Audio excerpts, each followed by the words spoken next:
anak-anak, hari ini kita akan belajar tentang energi alternatif. Seperti yang kalian ketahui, manusia banyak memanfaatkan sumber energi dari fosil yang berupa minyak bumi dan batu bara dalam kehidupan sehari-hari. Penggunaan sumber energi yang tidak terkontrol dapat menyebabkan sumber energi akan cepat habis, terutama sumber energi yang tidak dapat diperbaharui. Nah, untuk mencegahnya, kita dapat menggunakan energi alternatif. Energi alternatif adalah sumber energi selain energi fosil. Sumber energi alternatif ini tersedia dalam jumlah sangat banyak dan tidak akan pernah habis meskipun digunakan terus-menerus. Berikut adalah keuntungan dari penggunaan sumber energi alternatif. Yang pertama, tersedia dalam jumlah yang banyak dan murah.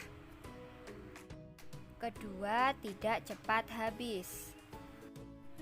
Yang ketiga, dalam pengolahannya akan menghasilkan sedikit polusi. Dan yang terakhir, ramah lingkungan dan juga aman.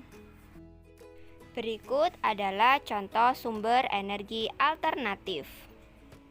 Matahari, angin, air, panas bumi, gelombang air laut, dan juga bahan bakar bio. Matahari merupakan sumber energi utama yang ada di bumi. Matahari memiliki banyak sekali manfaat untuk kehidupan manusia. Energi matahari juga dimanfaatkan sebagai sumber energi pada pembangkit listrik tenaga surya. Pada saat ini, sel-sel surya sudah biasa dijumpai di atap-atap rumah, rumah sakit, maupun hotel-hotel. Panel surya dapat mengubah cahaya matahari menjadi energi listrik. Penggunaan panel surya juga sangat ramah lingkungan. Dan pemanfaatan panel surya juga membantu menghemat biaya penggunaan listrik harian kita. Sumber energi alternatif yang kedua yaitu angin. Angin adalah gerakan udara di permukaan bumi yang terjadi karena perbedaan tekanan udara. Angin dimanfaatkan sebagai sumber energi untuk menggerakkan perahu layar. Selain itu, angin juga dimanfaatkan sebagai pembangkit listrik tenaga bayu atau PLTB. Berikut adalah PLTB yang ada di Indonesia. Saja mencapai 57 meter. Tiangnya setinggi 80 meter. Terus jumlahnya terdiri dari 30 buah turbin. Bisa dibayangin dong gimana luasnya tanah yang digunakan untuk membangun keseluruhannya. Yap, mencapai 100 hektar loh katanya. Nah, PLTB Sidra. Sumber energi alternatif yang ketiga yaitu air. Air yang mengalir deras merupakan sumber energi gerak. Sumber energi gerak yang besar tersebut dimanfaatkan sebagai pembangkit listrik tenaga air. Air yang sudah dibendung kemudian dialirkan menurun sehingga seperti air terjun yang deras. Dan energi gerak dari air terjun tersebut digunakan untuk memutar generator pembangkit listrik. Di video ini adalah PLTA di Waduk Jatiluhur, Purwokerto, Jawa Barat. Sumber energi alternatif yang keempat yaitu energi panas bumi. Energi panas bumi juga disebut dengan energi geotermal. Energi geotermal merupakan energi yang berasal dari panas yang disimpan di bawah permukaan bumi. Pusat bumi terbentuk dari lapisan batuan yang sangat panas dan merupakan sumber energi panas yang sangat besar.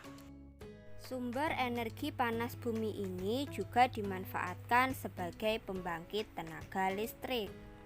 Unit Silangkitang, satu dari 3 unit pembangkit listrik tenaga panas bumi Sarula. Unit ini terletak di Desa Silangkitang, Pahajai, Kabupaten Tapanuli Utara, Sumatera Utara. Sejak Maret 2007. Sumber energi alternatif yang kelima yaitu gelombang air laut. Gelombang air laut saat memecah di pantai menghasilkan banyak energi, dan energi ini dapat diubah menjadi energi listrik. Pisau fleksibel yang dimodelkan seperti sirip lumba-lumba. Ini didukung oleh tangkai yang berlabuh ke dasar laut dengan kabel tambat, seperti baling-baling fleksibel dan bisa ditekuk di bagian bawah tekanan. Di dalam kepala turbin ada generator listrik magnet. Ia mengubah energi gelombang menjadi listrik. Listrik dikirim kembali ke pantai melalui kabel untuk dimasukkan ke dalam grid. Menggunakan turbin. Energi alternatif selanjutnya yaitu bahan bakar bio. Bahan bakar bio merupakan bahan bakar yang berasal dari makhluk hidup, baik itu hewan maupun tumbuhan. Jenis bahan bakar bio antara lain 1. Biodiesel, 2. Bioetanol, dan yang ketiga adalah biogas. Biodiesel. Biodiesel adalah bahan bakar bio yang digunakan sebagai pengganti solar. Biodiesel berasal dari tumbuhan seperti bunga matahari, jarak, kelapa sawit, kacang tanah, dan juga kedelai. Yang kedua yaitu bioetanol. Bioetanol merupakan bahan bakar bio yang digunakan sebagai pengganti bensin. Tanaman yang bisa diolah menjadi bioetanol misalnya singkong, jagung, sagu, dan ubi. Bahan bakar bio yang selanjutnya yaitu biogas. Biogas berasal dari kotoran hewan. Penguraian kotoran hewan dengan bantuan bakteri akan dihasilkan gas metana yang digunakan sebagai sumber energi panas pada kompor. Nah, berikut ini adalah video simulasi tentang pembuatan biogas. Bakal ditampung di bagian bawah. Seiring waktu timbul reaksi fermentasi atau aktivitas anaerobik di dalam digester.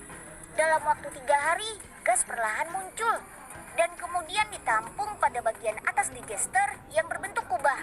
Kandungan utamanya berupa gas metana dan karbon dioksida. Gas inilah yang bisa dialirkan dan langsung menjadi sumber bahan bakar. Teman-teman lihat kan kalau api yang dihasilkan berwarna biru? Ini artinya gas yang dihasilkan sangat murni dan pembakaran terjadi dengan sempurna. Udah gitu, penggunaan energi alternatif merupakan suatu bentuk usaha yang dapat dilakukan untuk melestarikan lingkungan sekaligus untuk menjaga kelangsungan hidup manusia. Nah, anak-anak, demikianlah pembelajaran kita tentang sumber energi alternatif. Sampai jumpa di pembelajaran selanjutnya.